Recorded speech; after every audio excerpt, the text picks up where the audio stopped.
Donald J. Trump has made his opinion on Muslims known in the past, and hopefully he continues with this very vigilant stance as he did in his 2016 presidential race. And check out this interview, which is unbelievable, just incredible how Donald J. Trump really understands it. He really gets it. Check out this clip of Donald J. Trump being interviewed on CNN regarding his ban on Muslims from 2016.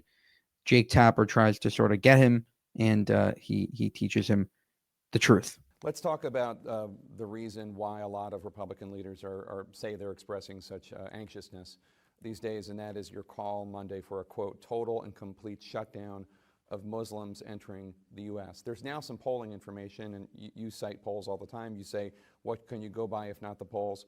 And a majority of Americans, 58%, reject this call, reject this proposal to ban Muslims from entering the U.S. Now, I know your supporters agree with you, but this is a poll of the American people writ large. I didn't do it for polls, so I don't even care what the polls say. I didn't do it for polls. Now, my polls happen to have gone up a lot since this announcement. A lot of people thought it would go down. I didn't do it for that reason, but with that being understood, when you're getting a phone call from a polling agency and they're saying, well, you support the banning of Muslims, etc. Do you think they're going to say, who's going to say yes? I don't think the polls are accurate. At the same time, I have many friends that are Muslims, and I will tell you, they are so happy that I did this because they know they have a problem. There is a problem. Your Muslim friends radicalized, are happy? I have many friends and at the highest level, and they're grateful. I have partners that are Muslim. I have unbelievable relationships. They support a ban on Muslims entering the U.S. They said, no, they said it's about time that somebody spoke up as to radicalism. You have radicalism in this country. It's here, and it's trying to come through. I just read where ISIS has gotten a hold of a passport printing machine for the migrants to get them into the United States. Now, maybe that's true, maybe it's not. It's an early report. But how crazy are we allowing ourselves to be subject to this kind of terror? I don't think anyone doubts that radical Islam is a big problem.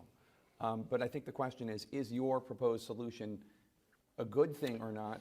Let me just... Well, in my solution, it's a temporary solution. Until when? Obviously, till we get our hands around the problem. We have a real problem. We have people coming into the country, getting into airplanes and flying them into the World Trade Center. Look at Russia.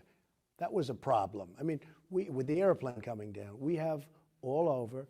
You look at California, this woman comes in, this horrendous woman comes into the country, radicalized. She gets through on a fiancé passport. I never even heard of a fiancé visa. And she comes in, she's with the guy, and they just killed 14 people with more to come because there are people so badly hurt that they're going to be dying also. So we have to get our act together. Again, my relationship with the Muslim community is excellent.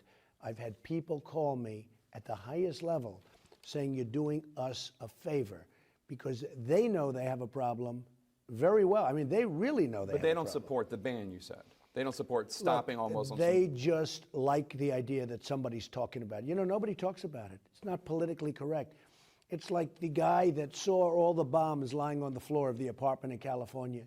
He didn't want to do it. You know why he didn't want to do it? He didn't want to report them, which is nonsense. He said it was racial profiling. I think that was a story it was from a local CBS about a woman who had seen a lot of young Arab or Muslim men. I don't know. I don't believe. Honestly, do you believe a racial profiling? But that was about a group of... Because they didn't want to be accused of racial profiling. But they didn't see bombs, is the point. It was because they saw a lot of young Muslim men. They saw something. They didn't want to call because they thought they didn't want to be accused of racial profiling. It sounds like a lawyer gave them that idea. Well, let's talk about this from a national security perspective, because I was talking to an official who said, look, suppose there's a 22-year-old Muslim American out there who is already feeling alienated, and he turns on the TV and he sees the leading Republican presidential candidate by far saying total and complete shutdown of Muslims entering the U.S., and the room goes crazy. By the way, it's not total and complete, and it's temporary, but let me just say, you're going to have exceptions. A quote, total and complete. Oh, you're going to have exceptions. You're going to have people coming in, and you're going to get people in. Okay, but let me just finish my question, which is, this 22-year-old sees that. Okay. And what the official said to me is, do you think that 22-year-old, seeing Donald Trump saying that with all those people cheering, do you think that disenfranchised, disaffected 22-year-old Muslim American is less or more likely to turn to ISIS? Jake, we got to stop the problem. We can talk about it. We can talk about it forever. There's a real problem, and it's called radical Islamic But are you making terrorism. it worse? Is that So a guy who's feeling alienated watches a TV interview of Donald J. Trump, and now he's going to become ISIS. I mean, think about the racism of low expectations. These people believe that, oh, they just randomly saw a clip of Donald J. Trump, and then we're like, yeah, ISIS. Insane. Wait a minute, and we have, look, what's worse? Is it worse when they shoot 14 people and kill 14 people and many others laying in the hospital? What about in Paris, where they have hundreds of people dead in Paris? Same thing, it's Paris, but same thing. And many more people going to die. They're laying in the hospital practically dead. We got to stop the problem. There's a real problem. Now, since this, Paris has been very tough on the mosques. They've been very tough on surveillance. All of a sudden, they're becoming tough. But we got to stop the problem. So now, we can be politically correct, and I could say, oh, well, no, there's no problem. And we'll go on forever. No, I'm agreeing with you there's a problem. I'm agreeing. Why are people blowing airplanes out of the air? I'm agreeing with you, but my question is potentially alienating 1.6 billion Muslims, is that a solution to the problem, or does that create more problems? Let me put it this way. I read a story today about women of accomplishment from 2015 who hadn't gotten much press attention. Two of the first listed were women I'm sure you would admire. One is named Nulafar Ramadi. She's Afghanistan's first female pilot in the Air Force since the Taliban fell. The other one was Kubra Kademi. She walked through the streets of Kabul wearing metal armor to protest the harassment that she and other women would go through in Kabul on a daily basis. These are two women who do more to combat Islamic extremism than I do, than you do, and yet they would be banned. How do you know that? How do you know that? Who told you that? Who told you that? I mean, you just tell me about one's a pilot, one's. Who told you they do more than you do? Well, I'm just saying, I see it on what they do. Okay. One of them is fighting insurgents. Good. I think that's good. I think it's good. But you would ban them from coming into this country. Who told you that? You're 100% correct. I mean, Jake Tapper just is like, there are these two women, and they're just like Muslims, and they don't blow people up. They're really doing a good job.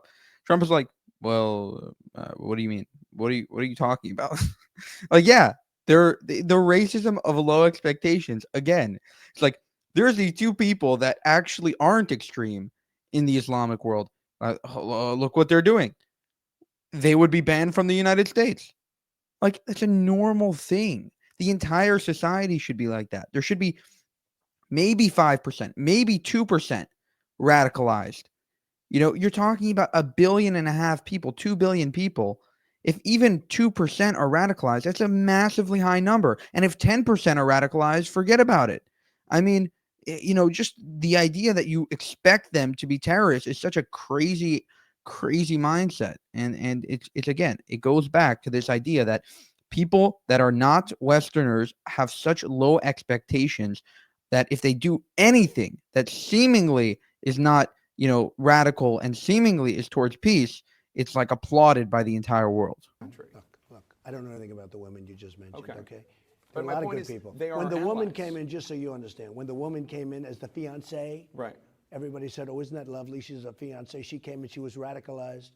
Whether she radicalized him or they were both, I think they were probably both. But all they had is bad intentions. I'm only saying this.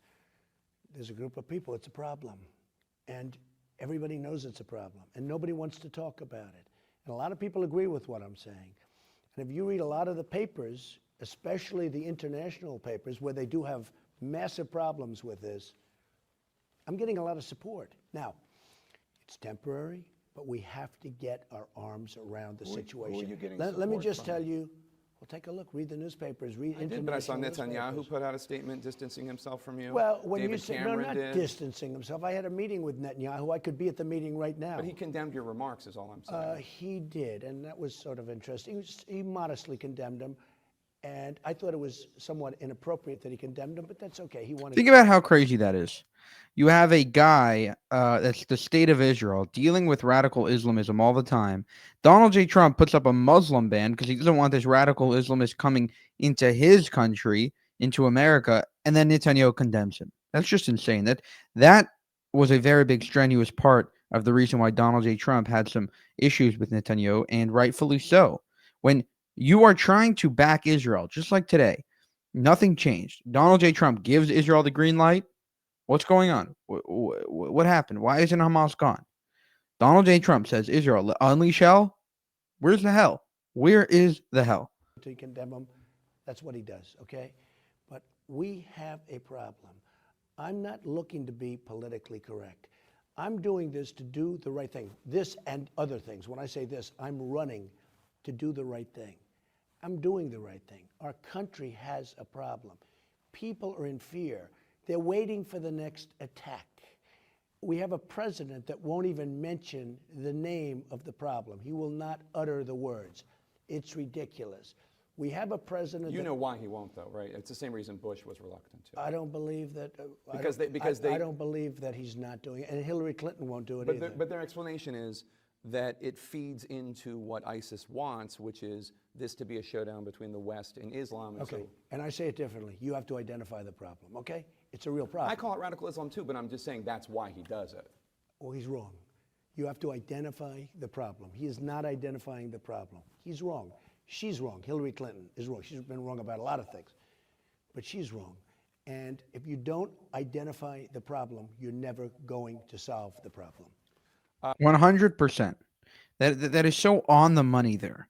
The entire West is just like, well, let's not call it that. Let's not address the core of the issue. Let's pretend that it's just this one or two people that are just radicalized. No, there's an ideology. A lot of the things in that ideology and ideas in that ideology can lead someone to be radical. Now, does that mean that Muslims are bad? No. Does that mean that there is a problem within the Muslim world that should be addressed, that should be reformed? Yes, 100%. I just want to ask you one more question about that, and then I want to move on to some other topics, which is the question about whether or not this is constitutional. 2/3 of the American people. All right, I don't know if this applies to now, but definitely the beginning of the interview did. Donald J. Trump is on the money once again. You can't destroy the ideology, the radicalism, without addressing and being able to label it as such. CNN once again proves to be obsessed with political correctness. They actually have gotten worse, much worse since then. For more, subscribe to the channel. If you want to help us make more of these videos, you can go to buymeacoffee.com/JewishUncensored. Thank you, and have a good one.